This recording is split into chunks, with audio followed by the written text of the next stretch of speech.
Hello and welcome to Rosie's Preserving School on this lovely summer evening where we're all freezing. It's so cold and we're going to make a lovely summery jam, but we'll make it now and then we'll enjoy it when the sunshine decides to come back again. But I don't think it's going to be for about a week. Never mind. We're going to just make this lovely jam this evening. And I'm going to go as a recap on all the points about great jam making, because I think it's as well now and again to go over those points. And it's a while since we've done them, especially with a summer jam. And so the no distractions, no table full of ingredients and me dashing about with bowls and all the rest of it. We're just going to make the jam. But before we start, I will show you my strawberry balsamic, which I have strained from the fruit. It smells amazing and tastes fab. But I'm going to make something with this to show you next week. I was going to rush and do it when I got in from work tonight, but I didn't want to rush. So I'm going to do it at the weekend and then show you next week if it works. And if it doesn't, I won't mention it again. But as a vinegar, it is fabulous. Just the smell of it is incredible. So make sure you make some of that. Make sure you make the strawberry cream liqueur that we made, the crema de fragola. It's absolutely fabulous. And I'm sure it's going to win Brenda a prize at the video show. And if any gets there, that is because it's so nice. You just keep drinking it, as I can vouch for. Anyway, we're going to make nectarine and raspberry jam today. And what we need is equal fruit to sugar in all jam making. And I know there's modern things to take sugar out and mess about with it all. But if you want to make jam that will set, you really got to pay attention to the chemistry of the recipe. You don't have to take so much account. If you're making chutneys and things like that, there's a lot more sort of freedom of expression, shall we say. But in jam making, if you want it to set, then you need to pay attention to the recipes, which after all are hundreds and hundreds of years old, if not thousands of years old. And they didn't do anybody any harm then, and they don't do anybody any harm now. Now, equal fruit to sugar, there's 900 grams of sugar in the recipe. So I have split the fruit equally. So I've got 450 grams or about a pound of raspberries and the same of the nectarines. So the first thing I'm going to do is get my raspberries into my jam pan. And as I said, I'm going to go through everything as though it's the first time we've ever made jam, because for some people we've got new members and it may be the first time, or they may have tried to make jam and it's not been quite what they thought or quite how they wanted it. So this is what we're going to do. So the raspberries, which are going to cook down easily, are going to go into the pan. And with them, I'm going to put some lemon juice. Now, to make great jam, you need fresh fruit as soon after picking as is possible, because at that point it has the highest level of pectin. And pectin is an enzyme in the fruit, in all plants, in fact, in all parts of the plant, but it happens to be very high in the fruits of any plant. And some fruits have more than others. So it's not an exact science.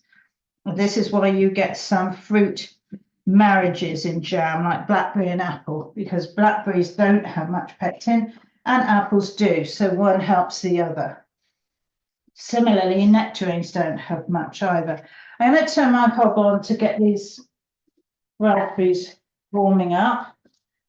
And I'm going to squeeze the juice of my lemons. I've got 2 lemons for this recipe, just to be on the safe side. Generally speaking, if you have the juice of 1 lemon per kilo of fruit. Now, I know I've got a kilo of fruit, but given that the nectarines are a bit reluctant to play ball. Sometimes I'm backing it up with the juice of 2 lemons. One of the things you need in jam, as well as enough sugar, is the pectin in the fresh fruit and acid. And the acid combines with the sugar at heat and converts the sugar or inverts the sugar, which produces the set. So if you're in any doubt as to whether your fruit has enough acid or not, put the juice of a lemon anyway. It won't do any harm and you won't notice it in there.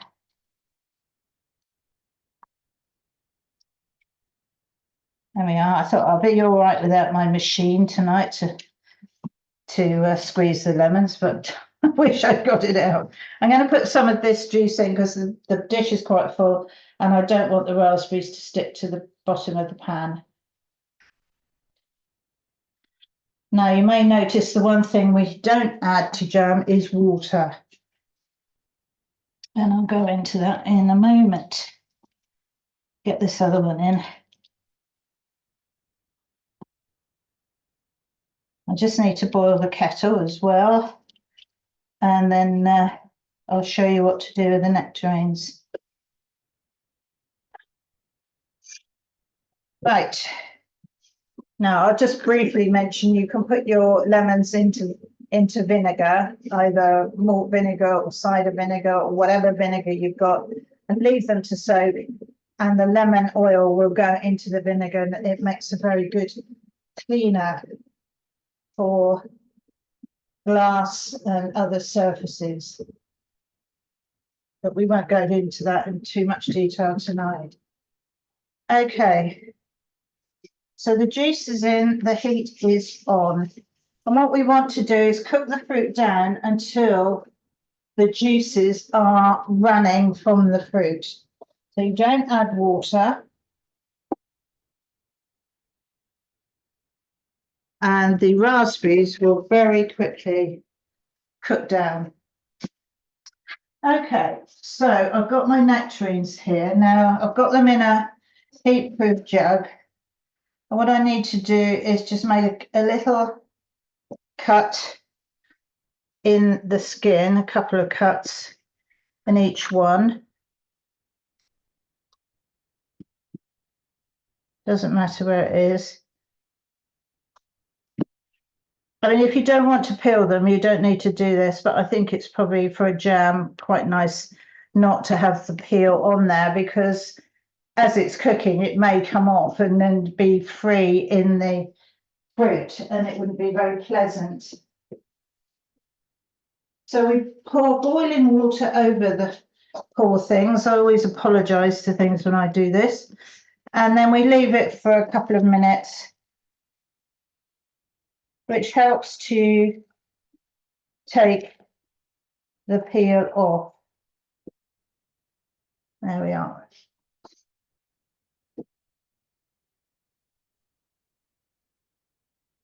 Now I've actually got about 550 grams of fruit here because without the peel and without the stones, it sort of brings it back closer to where it needs to be. Now, have I got my tongs, so I don't fancy putting my hands into that water. So to recap, you have very fresh fruit, as close to picking as possible. Now, obviously with nectarines, they've probably been, in our case, picked in Spain or somewhere. So, you know, that's probably partly the reason why they don't set very well on their own, because the pectin levels drop. As soon as the fruit is picked, the pectin starts to fall away. So even if you can't actually go all the way through making the jam, if you've come back from somewhere where you've picked some fruit or you've picked it in the garden and you don't have time to make the jam, I would always cook it down to the kind of soft stage, not put the sugar in, and then cool it and refrigerate it and make the jam as soon as you can after that, because you are then trapping that pectin into the juice. You're going to need sugar, equal amount to the fruit, and you're going to need acid. So those are your three things for now, but there is another one. I'm just going to get a saucer ready as well, because I forgot to get it out.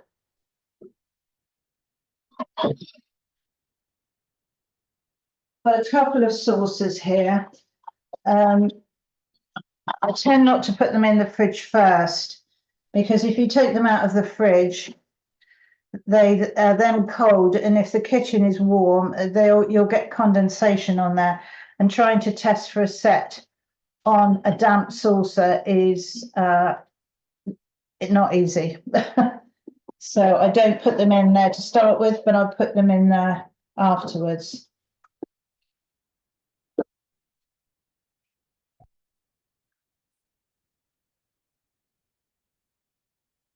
So you can see the fruit is starting to cook down. That's really quite quick. You can give it a little stir now just to make sure it's not sticking. It shouldn't be with all that juice and lemon juice and everything. But it's a good habit to get into, because with some fruits, some of the stone fruits like plums, they can stick to the pan quite quickly. So we're going to leave that for a moment while we go back to our nectarines. Don't know how long it's been. I didn't. So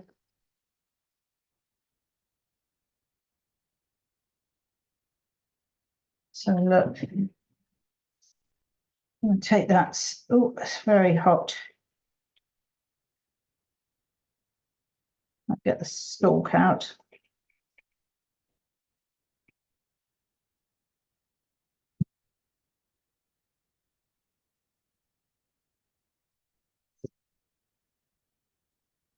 Right, I'm going to cut the nectarine away from the stone in wedges, partly because it's so hot I can't pick it up and hold it, and then like that the skin will come away. Now those of you who know that I dehydrate tomato skins, and goodness knows what, may be surprised to know I don't have any use for dehydrated nectarine skins.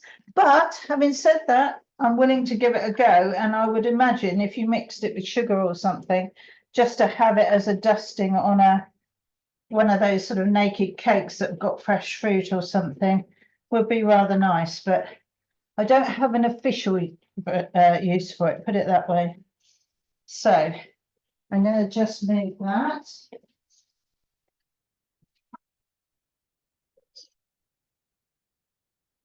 Make sure I'm not boiling too much deeper. I'm going to turn it down a bit while I cut these up.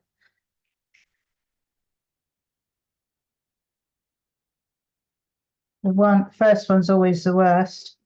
There we are. Now you've got two ways to go with this. You can cut the fruit up into pieces, or you can keep whole slices. It depends what you want to do with the jam. Are you just going to eat it on scones and things like that, or whether you want to sort of arrange it on something and you want some of the whole slices of nectarine. I would tend to cut it, I think, because even if it's just going to look pretty, it's still difficult for people to actually deal with and eat when it's whole. This is a bit annoying having to, because they're so slippery as well. You've got to be really careful. This is supposed to be ready to eat, this nectarine. I didn't dare buy the ones that weren't ready to eat, because we'd still be waiting a week later and then they just go squishy and be unusable.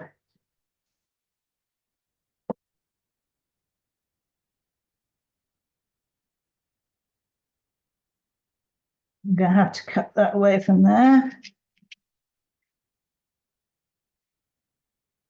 I think the only way to get perfectly ripe fruit these days is to grow it yourself.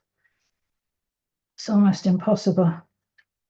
By the time it's gone through the delivery chain and, come from abroad and all sorts.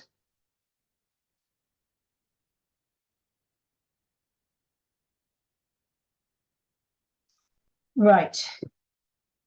Let's get this off.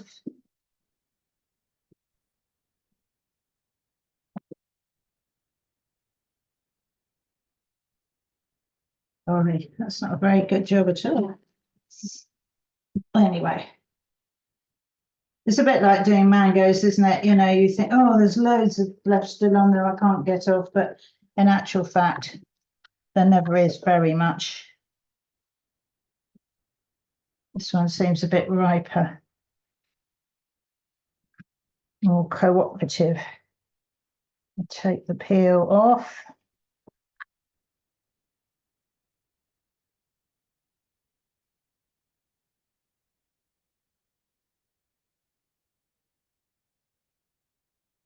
You can do this with peaches as well if you want to,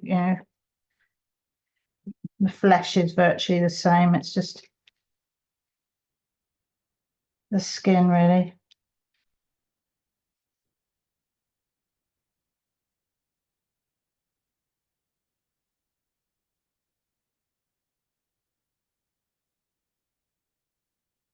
I've got my sugar weighed out ready because once the raspberries, well, they're cooked down now, but I want to get at least 3 of these done before I put the sugar in.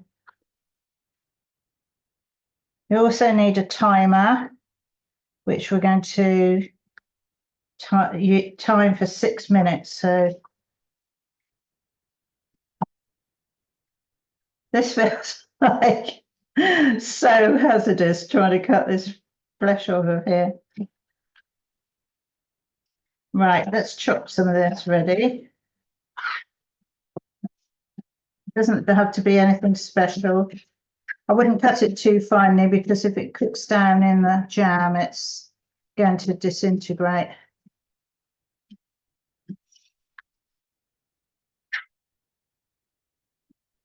One lovely thing, if you wanted to do something with whole slices in, I have made years ago white currants, or you could even do it with a mixture of white and red, so you've got a pink jelly, or even Elizabeth could do it with her roses, do a rose jelly with an apple juice base. And then I've explained to you about making sure you add things like herbs at the last minute so that they're suspended in the jelly. You can do that with slices. You could do a whole slice of nectarine in each jar suspended in the jelly, and it looks very, very pretty. And that's probably a good one for a village show entry, actually. Show your expertise.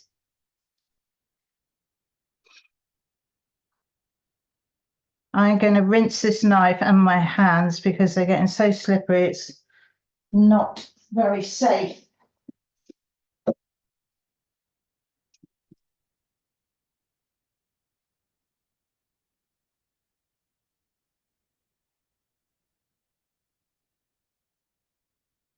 That's good.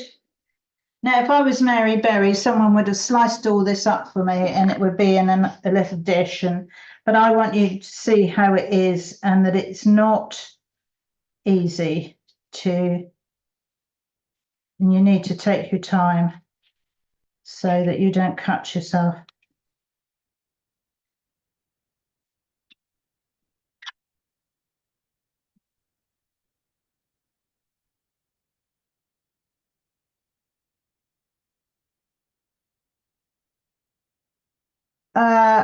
No, I did it raw, Elizabeth, because the hot jelly sort of sealed it and, would make it safe. And if you cooked it, I think it would be too soft and it wouldn't hang there in a piece.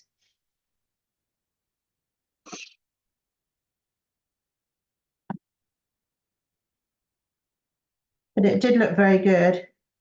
I made Earl Grey jelly once as well, with an Earl Grey infusion, Earl Grey tea, and suspended a very, very thin slice of lemon in it.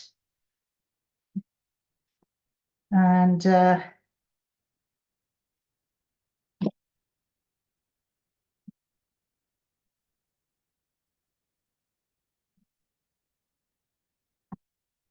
this one isn't as ripe. Right.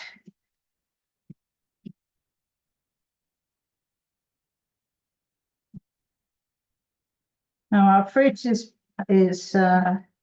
cooking nicely, our raspberries, and the nectarines don't need to go in until right at the end. So what I'm going to do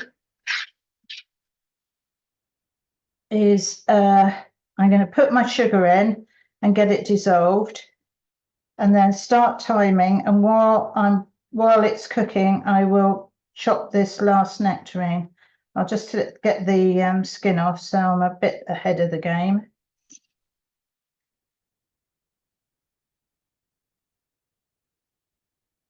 See, they were only in the boiling water for less than 2 minutes, I would say, and it's already cooked the sort of surface of the nectarine.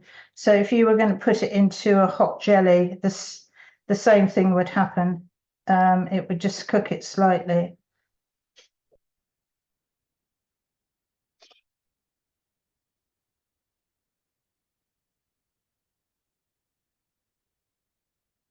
I'll go back to those questions in a minute, Elizabeth, because I'll need to get this synchronized.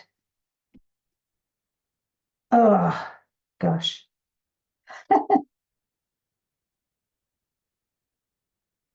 The thing is, if you peel them ahead, they're going to discolor. So you need to sort of get the timing about right. I'll cut that up in a second. Right, so I've got my jam here. All the raspberries are cooked down and some of the juice is sort of evaporated a little bit. Because the way that we preserve things is to remove moisture from them. And that is the reason you don't add water to jam. The only thing I would add water to is things like plums or apricots, but it would only be a teacup full just to stop them sticking to the pan. So I've got my sugar here. I'm going to put the whole lot in one go. You don't need to dribble it in and mess about. You just put it all in and you stir it in.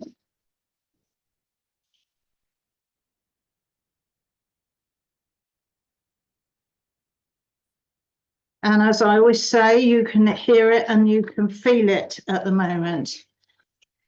And it needs to dissolve before you do anything else with the contents of the pan. So you can stir it to help it melt, or you can leave it and stir it 2 or 3 times. But it needs to be smooth. You don't want crystals forming in the jam, because crystals grow other crystals, and if you leave crystals of sugar in the jam, they will get bigger. And it's not harmful to you, but it would hurt. Perhaps, you know, if you've got an elderly person or children with a, you know, softer mouth, and you don't want that. So I'm going to cut that end off so I can stand it down. That's safer. I hate cutting things in my hands. It's so easy for a knife to slip.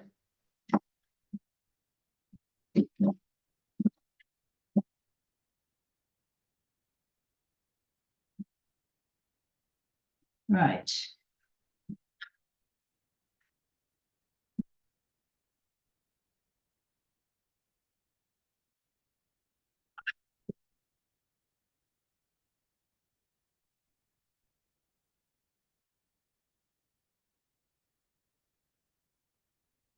If you want tiny little bits of nectarine, then by all means chop it more finely, but I think it's quite fun to sort of find a piece of nectarine rather than for it all to blend into one thing.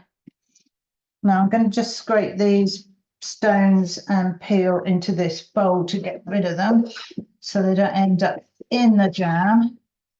There we are. And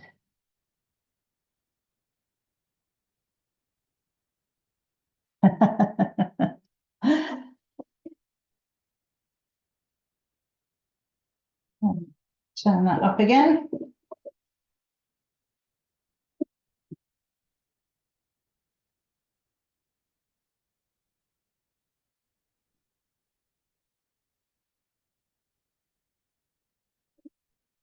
And you can see the sugar makes what isn't yet jam, but you can see the glossiness of it being added, how it brings out the colour. And that's a very good reason for using white sugar. Now, I know a lot of people like to use unrefined and so on. It will change the colour of the jam. But if you're fine with that and you're not entering a village show, then go ahead. It doesn't matter. Sugar is sugar. The composition of it is exactly the same at a molecular level. So, but I just use white granulated, and I get the most economic one I can. But I do like to buy beet sugar if I can, because that is grown in this country. The sugar beet is grown here and it's processed here. There's nothing wrong with cane sugar. It's exactly the same again, but it's come from on a long trip, and I prefer to keep it local if I can. I don't think it materially affects the price, which is rather strange. But you'd think the beet sugar would be a lot cheaper, but for some reason it isn't. Right, I've got the heat turned up a bit so that that sugar will melt.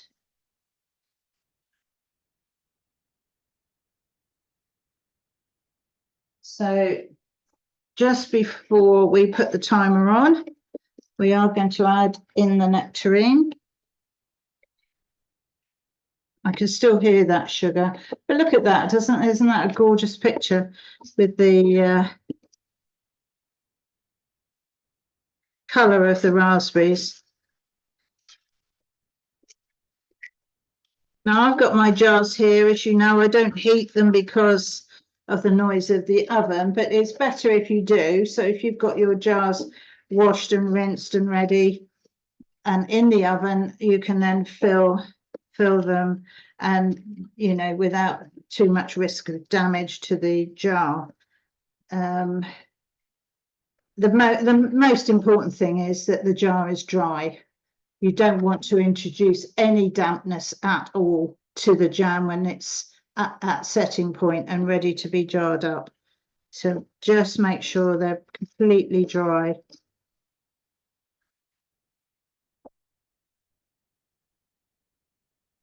I'm going around to make sure I haven't left any sugar in the sort of fold of the pan where it meets the base. And that it is all lovely and dissolved. Right, so I've got to bring up to the rolling boil. 6 minutes is on the timer, but I haven't started it yet.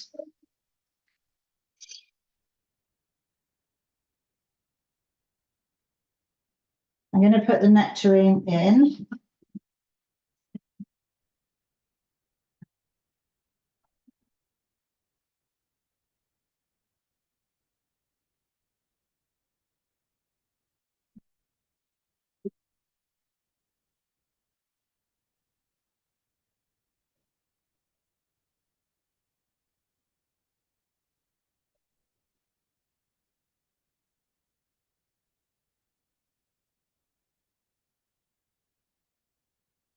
It smells amazing, I have to say.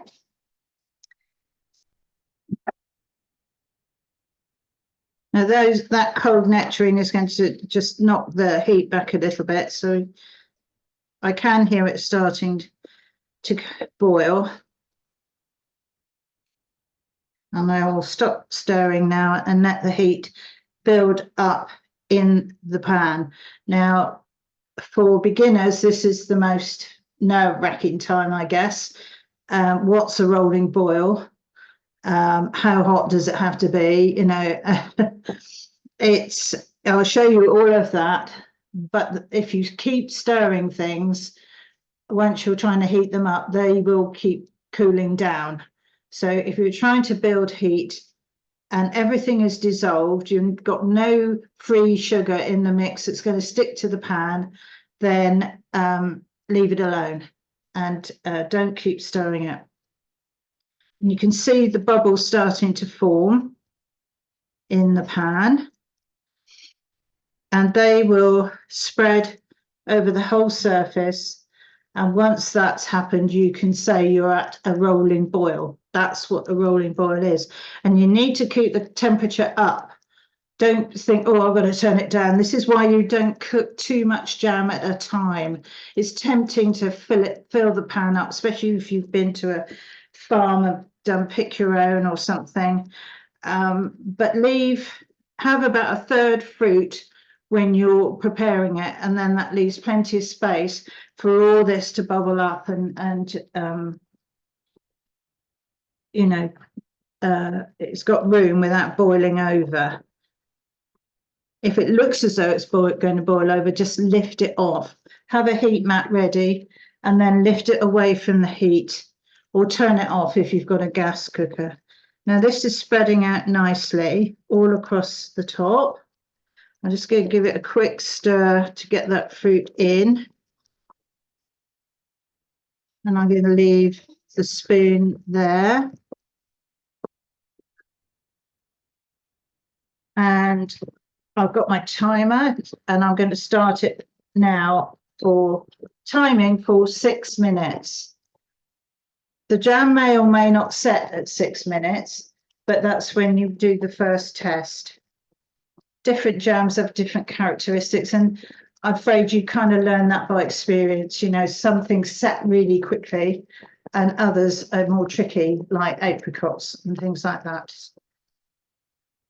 I have knocked the heat down 1 notch because I know this hob, and I don't want it to overcook. And then I'll get my jars in front here. I know we've got to test it for the set and everything. And I've got my lids. And I'll need a ladle. Believe it or not, I have a favourite ladle. I know. It's sad, but I don't know of any treatment for that. So so you can see the bubbles are even, they're sort of fat and slow. They might not look that slow, but they're slower than if it was very, very liquid. And they're nice big fat bubbles, and that's what you need to see. Don't worry about the foam on it. The foam comes of the interaction of the sugar with the fruit juice, and I'll show you how to deal with that in a minute. You don't need to be scooping it off, even though that was my childhood treat for helping make the jam. I always had the saucer with all the foam on and a piece of toast. But no, you don't need to do that with most jams. So the only one, funnily enough, is strawberry. It tends to have so much foam that you can't deal with it. But this should be okay. So you see the contents have risen up a bit. And if the heat got higher and higher, it's possible that it would come right up. But you just need to keep it at this level for the amount of time. And if you keep turning it down, it will just take longer. And what you'll end up then is with a lot of more moisture than you need removed. And you end up with this sort of sticky, gluey sort of mix. Jam in the pan should still be very runny.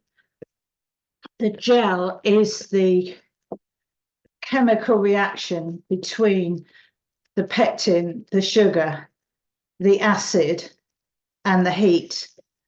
And you don't keep cooking it until it's like glue, until it looks like jam in the pan. It doesn't. That comes afterwards. Give it a figure of 8 now and again to make sure it's not sticking anywhere. And that will liven it up. Everything will start boiling rapidly. We're on 2.5 minutes now left. So you see, making jam doesn't have to be an all-day drag, you know, oh, I've got to be in the kitchen, it's hot. You can get it done, depending on your fruit, in half an hour, start to finish. So, you know, make little and often is how I feel about it. I think anything where you've got great big bowls of things all over the place and you keep looking at it and think, oh, when is this going to end? It takes all the joy out of it, and the kind of freshness. You start to resent it, and then you don't enjoy actually eating it. Carry off the questions. Elizabeth made strawberry glue jam. Yeah, I think we all do it now and again, but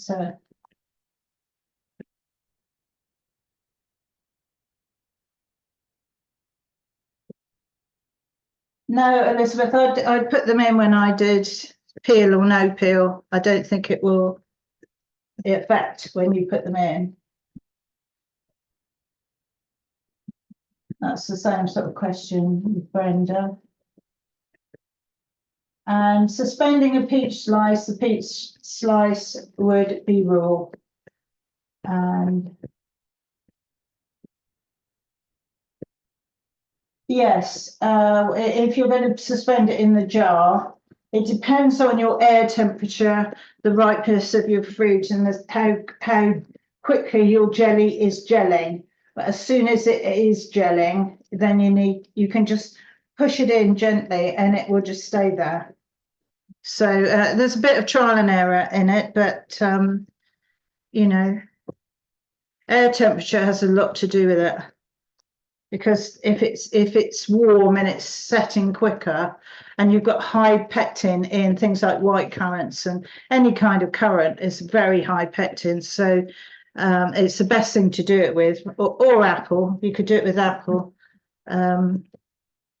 So we're getting down to 30 seconds.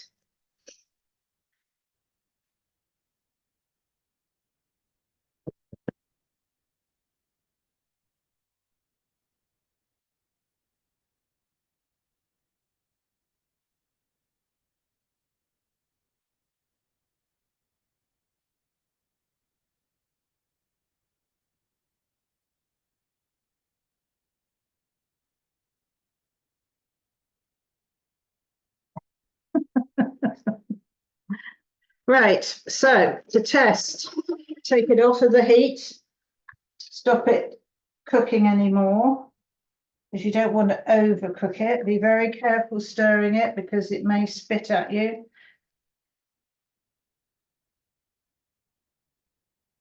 And then I'm going to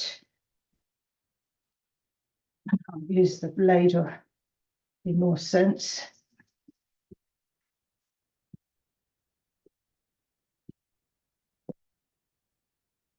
That's about as much as you want, about a tablespoonful. And then put it in the fridge and forget about it for a few minutes. What can I put this in on? Oh, I've got a spoon thing here. Right, foam. So you can see all the foam on the top there.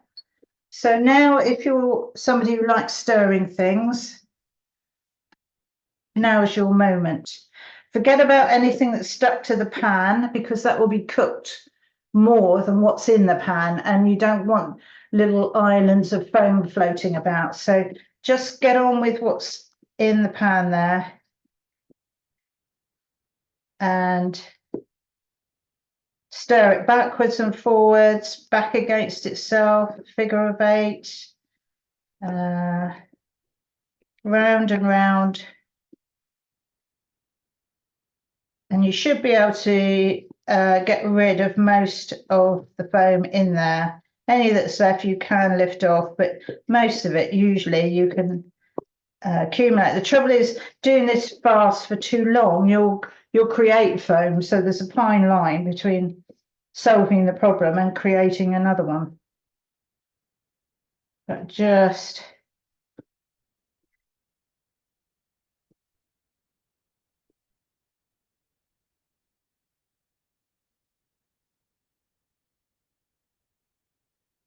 if the jam's for you, I don't mind if it goes in the jar. I mean, it just is on the surface and that's that. But if you're giving it to someone else, they may open it and think it's mold, which it most certainly won't be.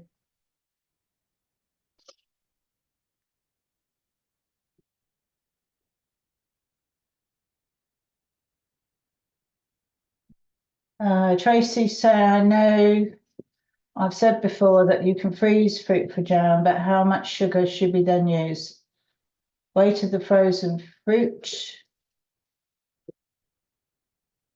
All the frozen fruit. Or the weight of the fruit once it's defrosted. What I would say is use the weight of the fruit, but cook it slightly longer before you put the sugar in, because it's going to have more water. It's going to have some water in it from the ice. So just give it a bit longer to evaporate that water and you should be all right with equal amounts. If it doesn't set, then you can reboil, and I'd just put a little extra sugar in at that point if you need it. But jam with too much sugar in is sort of unpleasant, really, or more sugar than the ratio, if you see what I mean. So you can see there, that's pretty much gone. And I'm going to step away while we wait for the set. What are my thoughts on adding butter? I'm not totally against it, but it shouldn't be necessary. And I've never got used to doing it because all of my sort of professional life, I've been selling it. And so if I put the butter in to get rid of the foam, I would have to put that on the label, because so many people have dairy allergies and all sorts of things. So it would become a problem. So I've got used to dealing with it without, and it's easily done. But if that's what you like to do and you're not selling it, then you are, clear. But nevertheless, you might give somebody a jar of it with the butter in and not remember that you've done it, not mention it. And if they do have an allergy, it could, I don't think a butter allergy or dairy allergy is fatal in the way that peanuts and all that kind of thing are. But it makes people very uncomfortable. And I think that would be a shame. But, that's my view. Elizabeth says, is the order of adding ingredients super important? I suppose you cannot just add the raspberries, nectarines, and sugar all at once. No, you can't.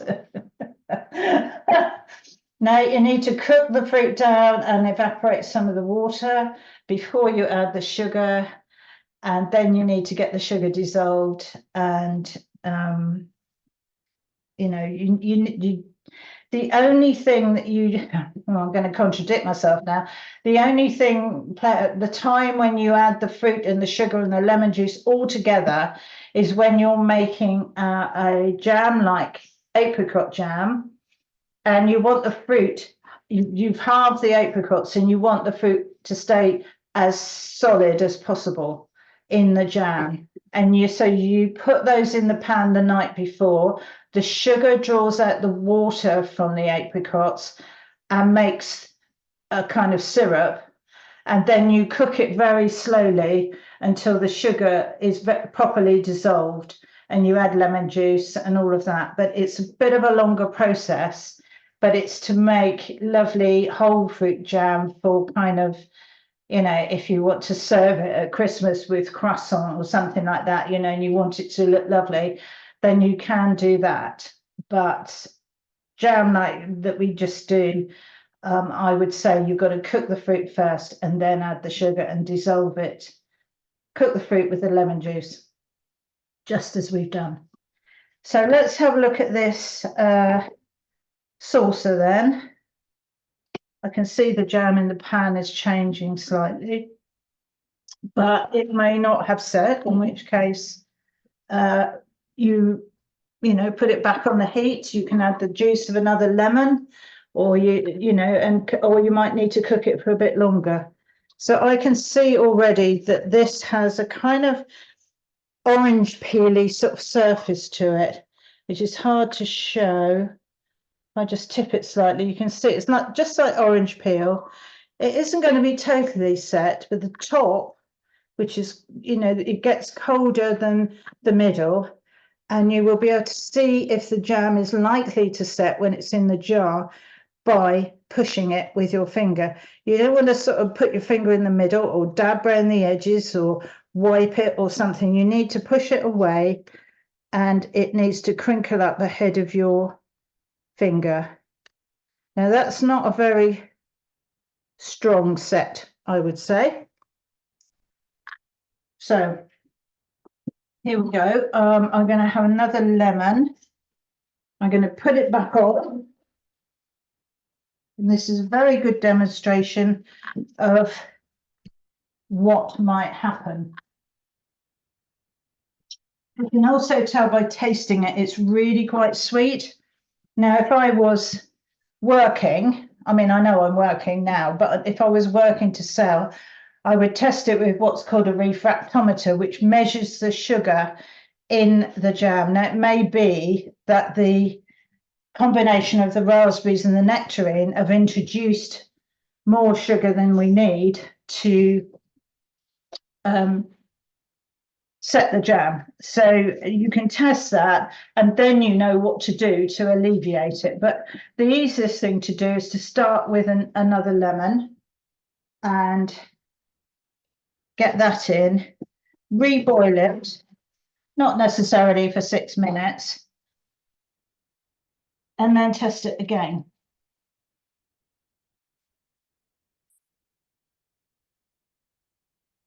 And as I've said before, most modern fruit is grown to be very sweet so that you can eat it without any other preparation if you're going to eat it as just fresh fruit. But that makes it very difficult to make good jam with. So the heat is on, so to speak, and I'm going to put the lemon juice in. I'll put a little bit of this lemon flesh in as well. If you haven't got any pips, then I would do that, add the flesh and the juice.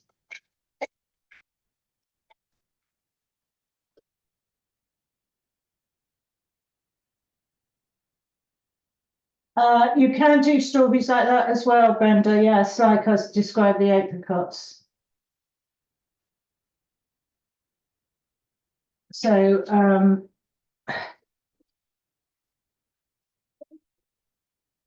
right, so let's get this heat up again. I'm not going to stir it, it doesn't need it. I've mixed in the lemon juice. I'll do it for 3 minutes, I think.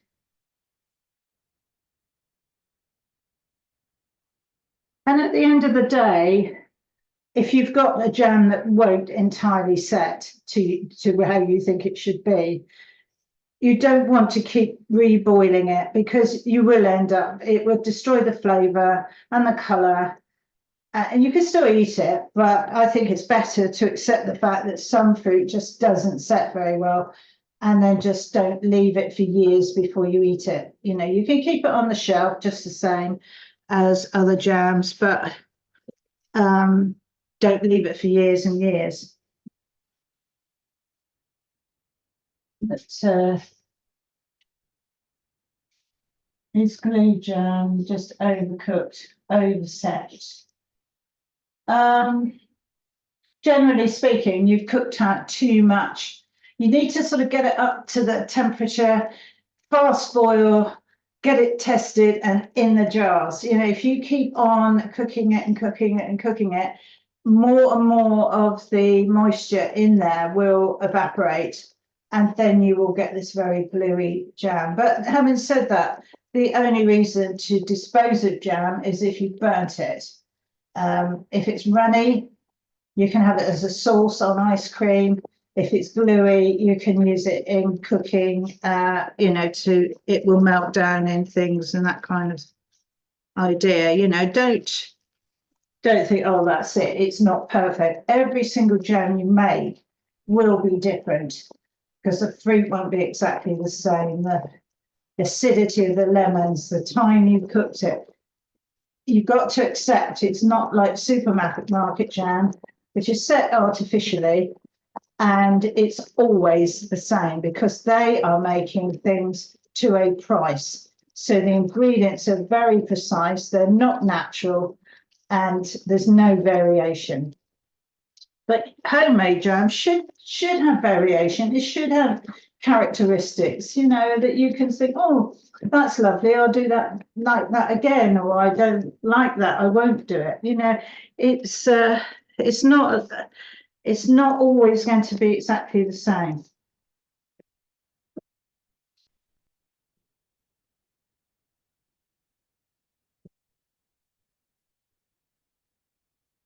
Yeah. No, I never scrape down the sides of the pan. No, because it's all different from what's in the pan. It's being cooked onto the pan. It will be rubbery. It won't blend in with what's liquid in the pan. So I never do that.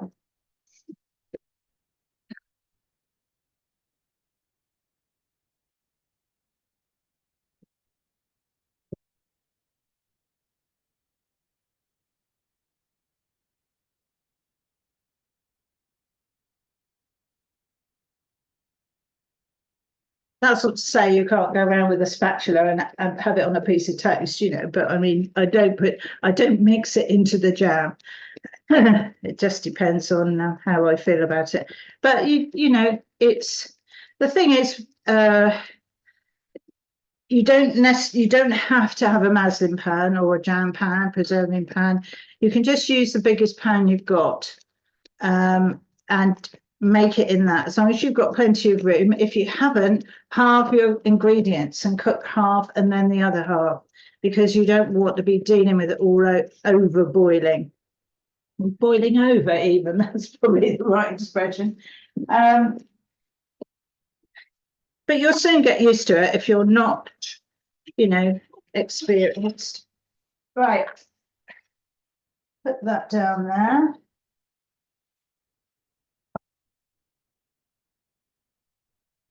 Oh, right, let's try again.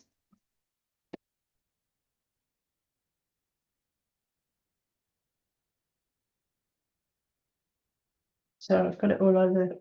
You can put it on the shelf at the back behind the milk bottles. That's pretty cold there. And switch the heater off because I'm not going to boil it again, even if it doesn't set well. It's going in the jars. Because the other thing is, as I said, I bought the ripe to eat fruit because otherwise there's no knowing when it will ripen if you don't. But it may be slightly overripe for jam making. But as I don't have a nectarine tree in my orangery, I you know, have to take the best that Lidl can do. So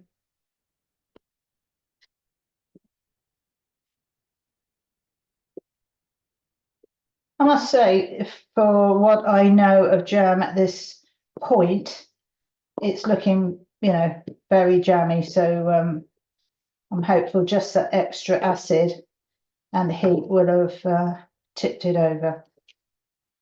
And the foam's disappeared more quickly this time. So I'm going to optimistically take the spoon out. Try and get yourself a long handled spoon if you're new to this, because it will keep your hand away from, because when I was stirring it, it does bubble up and can catch you, splash onto your hand. So if you can get a long handled one, it's good. Now I've got several jars here because I tend to use up odd ones that we've got from work. So I'm going to use these pretty ones that if I want to give it to someone else, and then I've got some regular pound ones there. I've got new lids, as you would suppose. Reuse the jars as many times as you like, but please try and always have new lids, because there's no point doing all of this and then putting on a lid that isn't going to seal it effectively. Having said that, the seal doesn't have anything to do with the set. It doesn't matter whether it's got the button or not. The buttons on jam jar lids are there for the manufacturing process, because they don't necessarily jar jam hot. So they haven't got the processes we've got, and they need the button because they vacuum seal the jars, and the button indicates that the jar has been sealed. We're going to create the vacuum differently, and I'll explain that when I do it. But we don't need a button to show us, you know, that everything's all right, and it won't have anything to do with whether the jam sets or not. When we jar the jam, we fill right to the top of the jar. You don't leave a gap, it goes right to the top, and then as the jam cools, it will shrink. You put the lid on straight away when you fill the jar, and the jam cools, leaves a gap, which is the vacuum, and nothing can grow in that vacuum. So you won't get mold and anything else, bacteria or yeasts or anything like that. More likely yeast, but not likely at all, really. And then when you open the jar, you probably hear a little pop, which is the vacuum releasing. But if you don't, it doesn't mean you've got to throw the jam away. I read some of the forums on Facebook and so on, and it's very depressing because people don't start with the kind of chemistry of it. They don't really know what they're doing or why. And then the least little thing that they see, they think is wrong with what they've made. Oh, do I have to throw it all away? You know, and it's so sad because there's very little time, very few times you would have to do that. I don't think I've ever thrown anything away like that wholesale, you know. So, and you've got to remember that years ago when all these things started, and I'm talking millennia ago, people didn't have lids and jars and all the rest of it. Things were set on a wooden board and they would be like a jelly, and that's how they would be served, cut up and served as a slice. And they would be out in the air. They'd put herbs on them, and that would help to keep, you know, the antibacterial thing. But they wouldn't have it all sealed up and in the fridge and all that business. They didn't have fridges. I remember our first fridge arriving when I was about 7, you know, and that's sort of 50, 60 years ago. And before that, you didn't have a fridge to keep things in. So just relax into what you're doing. If you're not sure, read about it. I have got miles of information on all the platforms and on the website and on the recipe site, in the magazine. Email me if you're not sure and I'll tell you, you know, I'll give you as much help as I can. But please don't panic and think that you're going to poison people and all that business. Okay, let's look at the set.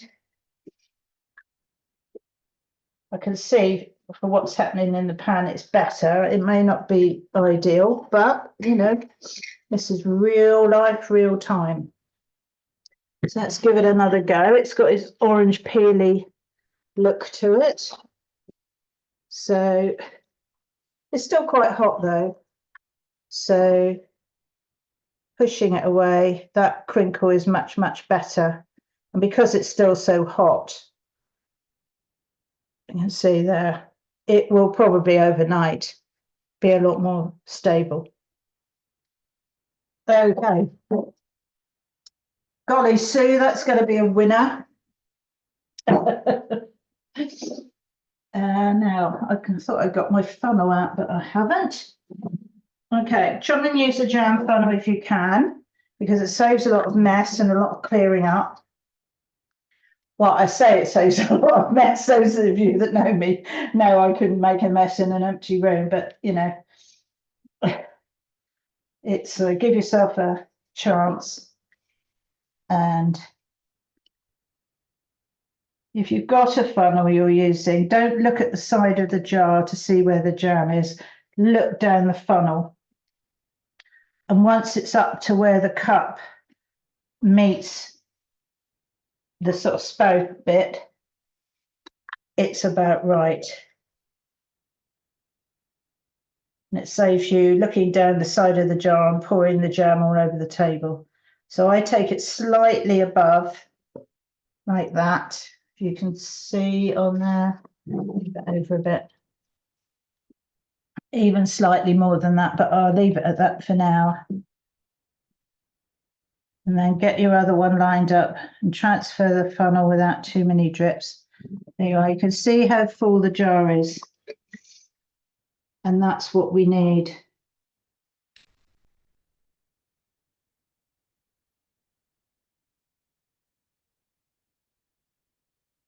Pieces of nectarine are very cooked, do not worry. And they've taken on a bit of a rosy glow from the raspberries. As soon as the jam is set, i.e. the next day, you can eat it. You don't need to keep it, or it doesn't need to mature or anything. I'm going to get a cloth to hold that with. Don't keep tipping it around, you know, put the lid on and leave it until it is cold. If you keep on sort of moving it to see if it's setting, it will destroy the set. The set is very sort of delicate, really. So just be patient. You've got your saucer to be looking at if you must. And you have to be happy with that.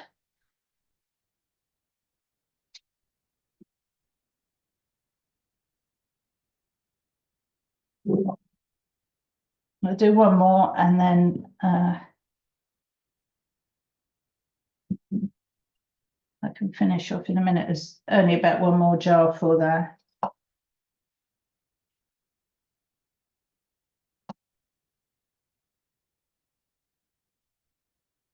If you get a nice silicone ladle, it's much easier to get all of the jam out of the pan.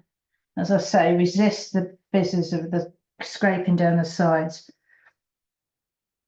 And always have a little tiny jar or a dish handy, because you never get exactly the right amount into the jar, and you can save all those little bits. It's surprising. Okay. So in the summer, when you're making, you know, all these fruit jams and things, think about the dreaded C word. Make some in some prettier jars that you can gift or put into a hamper or something like that. You've got to think about it now, because you won't be making that kind of jam nearer the time. But I hope that's been informative and not boring for the people who've been with me quite a while. It's always good to have a recap, and it's surprising what goes through your mind, and you think, oh yeah, I forgot that bit. So, you know, it's as well to do that. So good luck with it, Sue and Brenda, and I hope it goes all right for your competition. And I'll see you next week for cucumbers. Who knew? Okay, thank you.